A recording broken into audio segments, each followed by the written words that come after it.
আজ ঐতিহাসিক ৫ আগস্ট। বাংলাদেশে অবশ্য যে জিনিস ঐতিহাসিক না তার সাথেও ঐতিহাসিক লাগানোর প্রবণতা আছে। ছোটবেলায় দেখতাম জনসভা হবে ঐতিহাসিক এই মাঠে, ঐতিহাসিক জনসভা, ব্যক্তির নামে শুধু ঐতিহাসিক বলতে দেখিনি। কিন্তু ৫ আগস্ট সত্যিকার অর্থেই একটা ঐতিহাসিক দিন, বাংলাদেশের জন্য না, পৃথিবীর জন্যই। একজন স্বৈরাচারকে কিভাবে একটা দেশের জনগণ স্বতঃস্ফূর্ত গণ অভ্যুত্থানের মাধ্যমে, আই রিপিট, স্বতঃস্ফূর্ত গণ অভ্যুত্থানের মাধ্যমে, এটা খুব অর্গানাইজ স্ট্রাকচার্ড কিছু ছিল না, তার পতন ঘটায় এবং তাকে পালিয়ে যেতে বাধ্য করে, এ এক অনন্য নজির পৃথিবীর সামনে। এটা পৃথিবীর জন্যই একটা ঐতিহাসিক দিন। শুধু একজন ব্যক্তি বা একটা পরিবার না, একটা দলের মধ্য থেকে নিম্ন পর্যায় পর্যন্ত নেতাকর্মীরা সব পালিয়ে গেছে। সমাজের বিভিন্ন শ্রেণী পেশার মানুষ যারা তাদের সাথে অ্যালাইন্ড ছিল, তাদের দোসর ছিল, তারা পালিয়ে গেছে। এত ম্যাসিভ স্কেলে এই ঘটনা সচরাচর ঘটেনি, পৃথিবীর ইতিহাসেই ঘটেনি। সো ৫ আগস্ট নিয়ে অনেক কিছু করার আছে, অনেক কিছু বলার আছে। সবাই যেটা করছেন, জুলাই আগস্টে দেখছি স্মৃতিচারণ করছেন। স্মৃতিচারণ আমি আরেক দিন করব, ভবিষ্যতের কোনো ৫ আগস্টে, আরও সময় বয়ে যাক। তারপর একটা কাজ একটু আজকে করতে চাই, সেটা হলো মানে প্রত্যাশার প্রাপ্তির হিসাব মেলানো। ইনফ্যাক্ট জুলাই আসার সাথে সাথেই এই প্রবণতা শুরু হয়েছে। টিভিতে যখনই টক শোতে যাই তখনই এই প্রশ্ন, এই পুরো জুলাই মাস ধরে শুনেছি, এখন আগস্ট এসছে, একই প্রশ্ন চলেছে। আমাকে যদি কেউ জিজ্ঞেস করে বর্তমানে ঠিক এক বছর পূর্ণ হলো শেখ হাসিনার পালিয়ে যাওয়ার, পতনের, আমি কিভাবে দেখছি, আমার প্রাপ্তি কেমন মনে হয়, আমরা কি হতাশ হব না আমরা আশাবাদী হব, আমার টেকটা এই প্রসঙ্গে বলি। যখনই আমাকে এই প্রশ্ন করা হয় তখন আমি একটা কথা বলি, আসলে আমরা হতাশ হব কি হব না এটা ডিপেন্ড করবে আমরা আসলে কি প্রত্যাশা করেছিলাম তার উপরে। প্রত্যাশার সাথে প্রাপ্তি মিলল কি মিলল না, প্রত্যাশার সাথে প্রাপ্তির গ্যাপ কতটুকু, সেটার উপরে ডিপেন্ড করবে আমরা সন্তুষ্ট হব কি হব না। সেটা হচ্ছে প্রধান কারণ। এখন কারো প্রত্যাশা যদি অনেক বেশি হয়ে থাকে, প্রাপ্তি যদি অনেক কম হয়, সেটার তুলনায় কম দেখাবে প্রাপ্তিকে, সে হতাশ হবে, খুব স্বাভাবিক। এই প্রত্যাশাটা খুবই সাবজেক্টিভ, এক একজন এক এক রকমভাবে এক এক জিনিস চেয়েছেন। কেউ স্বতঃস্ফূর্তভাবে চেয়েছেন, কেউ তার ধান্দাবাজির কারণে এক ধরনের খোয়াব দেখেছেন। সব কিছুই এই ধরনের পরিস্থিতি আসলে তৈরি করছে। এখন কি কি চেয়েছি আমরা, কি কি পাইনি, সেই আলাপটা আগে করে একটা কথা শুরুতে বলে নেওয়া ভালো। সম্ভবত আমরা কেউই শতভাগ সন্তুষ্ট নই বাংলাদেশ যেই জায়গায় এক বছর পরে এসে দাঁড়িয়েছে, এটা নিয়ে সম্ভবত কোনো দ্বিমত নেই। এর বাইরে আমরা কি কি চেয়েছিলাম, কি কি পাইনি বলে আলাপ আছে, সেগুলো নিয়ে কয়েকটা কথা, এবং সেখানে আমার অবস্থানটা আমি একটু বলতে চাই। যেমন আমরা অনেকে এটাকে বিপ্লব হিসাবে দেখার চেষ্টা করেছি, কেউ কেউ ইনোসেন্টলি, কিন্তু এটার যে মূল প্রবক্তারা ছিলেন, মূল যে ইন্টেলেকচুয়াল সাপোর্ট দিয়েছেন, সেই মানুষগুলো এটা বিপ্লব না বোঝার কোনো কারণ ছিল না। সেই মানুষগুলো বেশিরভাগই মতলববাজির কারণে এটাকে বিপ্লব হিসাবে পরিণত করার চেষ্টা করেছেন এবং এই তত্ত্ব দিয়ে এটা ছড়িয়ে দেওয়ার চেষ্টা করেছিলেন কিছু মানুষের মধ্যে। আমাদের এডুকেটেড মিডল ক্লাসের একটা অংশ এটাকে বিপ্লব বলে ভুল করেছিলেন। ফলে যেটা হয়েছে, যারা বিপ্লব মনে করেছিলেন তারা বিপ্লবের কাছে যা যা চাওয়া যায়, একটা সোশিও ইকোনমিক স্ট্রাকচার, একটা পলিটিক্যাল স্ট্রাকচারের আমূল পরিবর্তন, ওলট পালট, সেটা হয়নি। তাই তারা হতাশ হয়েছেন। আবারও বলছি, ডিপেন্ড করছে কি প্রত্যাশা করা হয়েছে সেটার উপরে। যারা এটাকে বিপ্লবও মনে করেননি, তারা শেখ হাসিনার সময় তো আমরা দীর্ঘ সময় লড়াই করেছি।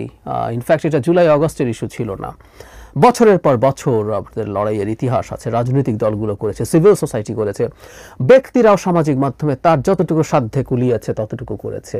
এবং জুলাই আগস্টে যখন এই অকল্পনীয় পরিমাণ মূল্য দিতে হলো, তখন খুব স্বাভাবিকভাবে অনেকেই অনেক কিছু ভেবেছেন যে পরদিন থেকে আমাদের পলিটিক্যাল পরিস্থিতি অসাধারণ হয়ে যাবে, আমরা মানুষরা নিজেদের মধ্যে যে সলিডারিটি শেখ হাসিনার সময় ছিল সেটা থেকে যাবে এবং আমরা নতুনভাবে, একদম নতুনভাবে চমৎকার একটা গণতান্ত্রিক সমাজ গড়ার দিকে খুব দ্রুত এগিয়ে যাব। আমাদের দেশের দুর্নীতি অনিয়ম কমে যাবে, আমরা একে অপরের প্রতি সহমর্মী হয়ে উঠব, যেমন আমরা শেখ হাসিনার সময় ছিলাম, বিশেষ করে শেষ সময়গুলোতে ছিলাম।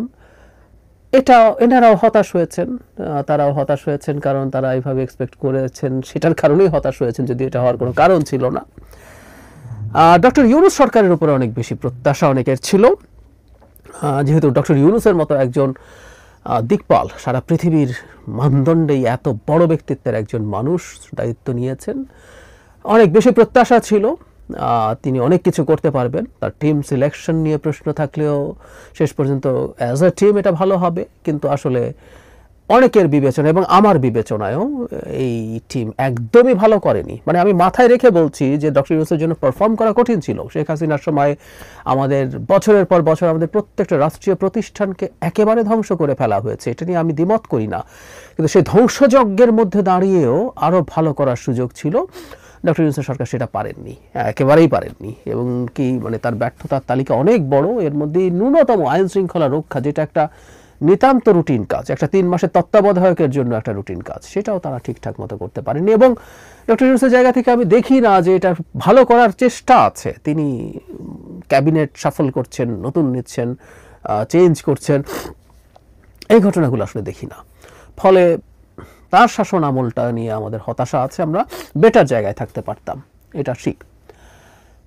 এর মধ্যেও আসলে একটা বড় দায়ও তার আছে যে এই সরকারটা সেই অর্থে নিউট্রাল না। এই সরকারের 2জন ছাত্র উপদেষ্টা থাকা নিউট্রালিটি নষ্ট করেছে বলে আমি মনে করি। তাদেরকে জনগণ এই ছাত্রদের দলের সাথে অ্যালাইন মনে করে, এবং যারা খোঁজ খবর রাখে তারা জানেন এই 2জন অ্যালাইন। এমনকি জনাব নাহিদ ইসলাম যখন উপদেষ্টা ছিলেন তখনও তিনি আসলে এনসিপি হওয়ার আগে নাগরিক কমিটি এবং বৈষম্য বিরোধী ছাত্র আন্দোলনের সাথে খুবই কানেক্টেড ছিলেন। উমামা ফাতেমা এটা বৈষম্য বিরোধীদের সম্পর্কে বলেছেন যেটা হেয়ার রোড থেকে পরিচালিত হতো, এগুলো আসলে আমরা জানি। সো এই সরকারের নিরপেক্ষতা প্রশ্নবিদ্ধ হয়েছে। প্রধান উপদেষ্টার যে এনসিপির প্রতি বায়াস আছে সেটা দেখা গেছে। আমি স্মরণ করব তিনি পদত্যাগ করতে পারেন, এই অভিমানের কথা তিনি নাহিদ ইসলামকে জানিয়েছেন। আবার অন্য কোনো দল যেমন বিএনপির সমালোচনা করছেন কঠোরভাবে, এই জিনিসগুলো হয়েছে। ফলে এই সরকারের নিরপেক্ষতাও যখন প্রশ্নবিদ্ধ হয় তখন এই সরকারটা আসলে আমাদের প্রত্যাশা যেটা ছিল সেটার আশপাশে যেতে পারে না। আমরা রাজনৈতিক দলগুলোর উপরে অনেক প্রত্যাশা করেছিলাম। আমরা মনে করেছিলাম যে পোস্ট 5 আগস্ট রাজনৈতিক দলগুলো নিজেদের মধ্যে অসাধারণ গণতান্ত্রিক মানসিকতা দেখাবে, তাদের মধ্যে তর্ক বিতর্ক থাকবে কিন্তু মোটা দাগে গণতান্ত্রিক মানসিকতা থাকবে, অনেকেই মনে করেছিলেন।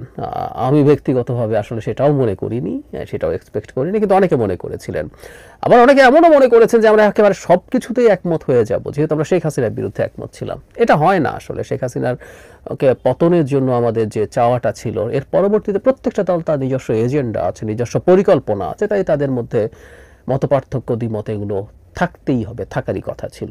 এই হচ্ছে দলগুলো সম্পর্কে। অনেকে মনে করেছেন দলগুলোর লোকজন চাঁদাবাজি করবে না, তারা ভালো হয়ে যাবে, সরকারের কর্মকর্তারা, প্রজাতন্ত্রের কর্মচারীরা, আমরা কর্মকর্তা বলি যদিও, সাংবিধানিকভাবে প্রজাতন্ত্রের কর্মচারীরা অনেক ভালো হয়ে যাবেন, দুর্নীতি কম হবে, এরকম নানা স্বপ্ন আসলে চারদিকে দেখা হয়েছে, এবং সে কারণে হতাশাটাও অনেক বড়। কিন্তু প্রশ্ন হচ্ছে, আগেই কি ভালো ছিলাম সব কিছুর পরও?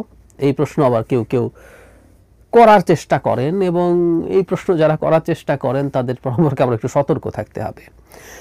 এবার আমি আসলে কি স্বপ্ন দেখেছিলাম বা কেন কম দেখেছিলাম, কতটুকু ভঙ্গ হয়েছে? আমার আসলে একটা স্বপ্নই মোটা দাগে ভঙ্গ হয়েছে। আমি ভেবেছিলাম ডক্টর ইউনূসের সরকার আরও ভালো দেশ চালাবেন, তিনি মানুষের সলিডারিটি ধরে রাখার জন্য চেষ্টা করতে পারবেন। বেশ কিছু বেঞ্চমার্ক, আমি প্রায়ই বলি, আপনারা যারা আমাকে নিয়মিত শোনেন তারা জানেন, তিনি অনেকগুলো বেঞ্চমার্ক তৈরি করবেন। খুব বড় বড় কিছু না, বিশাল কিছু না, হসপিটালে ডাক্তার পাওয়া যাচ্ছে, কিছু স্টেপ নিলেন, কিছু ঔষধ পাওয়া যাচ্ছে। তিনি স্টেপ নিলেন যে আমাদের সামাজিক সুরক্ষা, এই যে এখনও কিন্তু ঠিক আছে ভুয়া নাম ছিল, এখনও কিন্তু এই তালিকাটা তৈরি করা হয়নি। এই বাজেটেও আমরা দেখেছি এই খাতগুলোতে বরাদ্দ বেশি হয়নি, শিক্ষা, স্বাস্থ্য বা সামাজিক সুরক্ষা না। এগুলো বেঞ্চমার্ক হতে পারতো যে খুব সিগনিফিক্যান্ট একটা ইনক্রিজ এখানে অন্তত কাগজে কলমে দেখানো হয়েছে। প্রশাসনের দুর্নীতির একটা বড় অংশ তিনি কমিয়ে আনতে পারবেন, সেটা আমরা দেখতে চেয়েছিলাম। না, সেটা হয়নি, সেটা হয়নি। বরং আমরা এটা বলবো তার প্রশ্রয়ে ছাত্রদের একটা বড় অংশ এই প্রশাসনের নানান রকম দুর্নীতিতে, তদবিরে জড়িয়ে পড়েছে।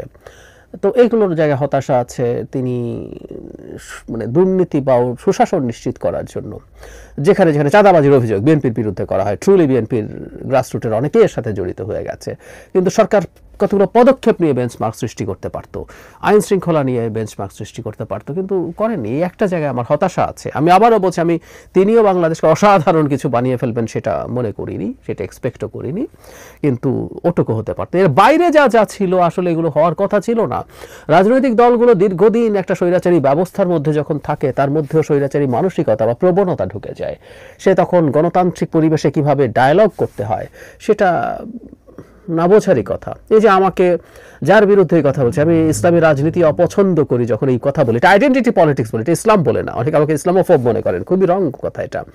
বিজেপির বিরুদ্ধে আবার কি পরিমাণ বক্তব্য আছে যে কেউ দেখতে পারেন, কারণ ওইটাও একটা আইডেন্টিটি পলিটিক্স। আমি বাঙালি জাতীয়তাবাদও যে একটা আইডেন্টিটি পলিটিক্স এবং পরিত্যাজ্য, সেটা নিয়েও লিখেছি, কথা বলেছি। কিন্তু যখনই বলছি আমাকে বিভৎস গালিগালাজ করা হয়, আমাদের র্যাডিক্যাল ইসলামিস্টদেরকে নিয়ে যখন কথা বলেছি গালিগালাজ করা হয়েছে, এমনকি যেটা খানিকটা হতাশার, এনসিপিরও যখন সমালোচনা করেছি তখনও দেখা গেছে একই ধরনের আক্রমণাত্মক এবং গালিগালাজের মতো কথা। এটা নিয়ে যে আমি খুব অবাক হয়েছি তা না, কারণ শেখ হাসিনার সময় আসলে আমরা এতেই অভ্যস্ত ছিলাম। তারা যখন বল প্রয়োগ করছে, গালি হচ্ছে কথা দিয়ে বল প্রয়োগ করা। সো এই প্রবণতা আমরা অভ্যস্ত হয়ে পড়েছি, আমরা এখন পরস্পরের বিরুদ্ধে সেটা ব্যবহার করছি। এটা একটা গণতান্ত্রিক ব্যবস্থায় ধীরে ধীরে ঠিক হবে বলে আমি আশা করি। সুতরাং এটা নিয়েও আসলে খুব বেশি হতাশ হওয়ার বা মাথা ঘামানোর কিছু নেই। জরুরি কথাটা হচ্ছে আমরা এমন একটা জায়গায় যেন চলে না যাই যে আমরা পরস্পরের শত্রুতে পরিণত হই এবং যে কোনো মূল্যে একজনের চাওয়াকে আমরা হ্যাম্পার করার চেষ্টা করি। যে যেমন আমরা নির্বাচন নিয়ে নানান আলাপ করছি, এক এক দল এক একভাবে ভাবছে, সেই আলাপটা তারা করতেই পারেন নির্বাচনের জন্য বেশি সময় কম সময় পাওয়া নিয়ে। কিন্তু কেউ যদি মনে করেন যে নির্বাচনটাই হতে দেব না, সেটা একটা খুবই খারাপ ব্যাপার হয়ে দাঁড়াবে। সেটা